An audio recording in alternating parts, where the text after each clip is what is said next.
Pierre-Ambroise Bosse mis en examen, j'ai hâte que cela se termine.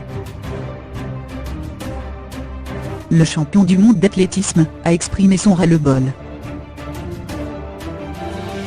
Pierre-Ambroise Bosse a été mis en examen pour violence volontaire avec usage ou menace d'armes, le 26 février 2018, dans le cadre d'une affaire remontant à 6 mois déjà. Le spécialiste du 800 mètres s'était dit victime d'une violente agression survenue sur le parking du casino de Gujan-Mestras, Gironde, dans la nuit du 26 au 27 août.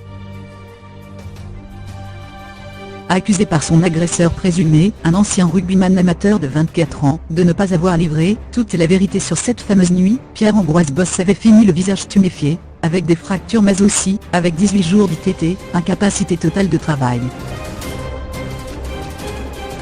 Après la révélation de sa mise en examen par le quotidien régional Sud-Ouest, l'athlète français de 25 ans a réagi sur ses réseaux sociaux. J'ai hâte que cela se termine, a-t-il simplement commenté, publiant le lien d'un article de l'équipe dans lequel son avocat et son agent s'expriment. Une mise en examen n'est pas un jugement de culpabilité, a ainsi déclaré Maître Anteny. C'est même une suite logique dans le cadre de la stratégie de défense adverse.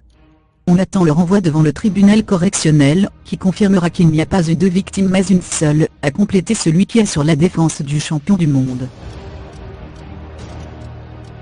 L'agent de Pierre-Ambroise Bosse, Kevin Hooker, regrette quant à lui le manque de discrétion de la partie adverse dans cette affaire. S'il ne parlait pas, on ne parlerait pas. Je note qu'au final il y en a un qui s'est fait défoncer et pas l'autre. Point barre.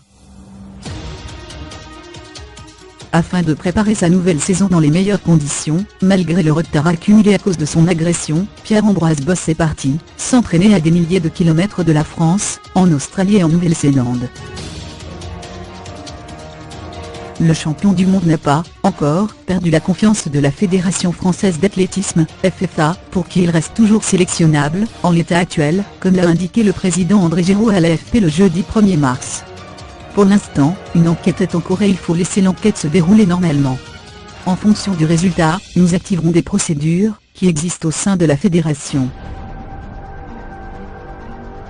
Il y a une présomption d'innocence, et nous n'avons aucune raison de changer pour l'instant notre attitude, a ajouté le dirigeant à Birmingham, en marge des mondiaux en salle, rappelant également que la FFA s'était portée partie civile dans cette affaire.